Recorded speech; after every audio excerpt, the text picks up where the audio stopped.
যখন আল্লাহ তাআলা তার খলিল ইব্রাহিম আলাইহিস সালামকে প্রচণ্ড পরিমাণ ধন সম্পত্তি দান করলেন, অসংখ্য উট, গরু, ছাগল ইত্যাদি দান করলেন।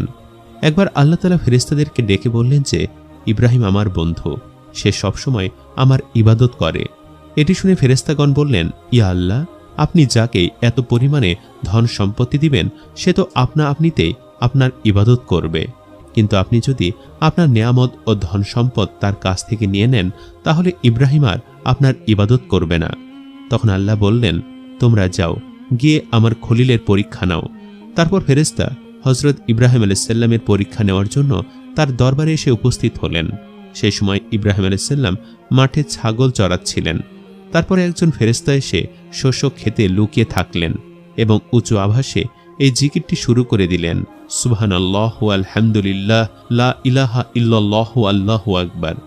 এটি শুনে হযরত ইব্রাহিম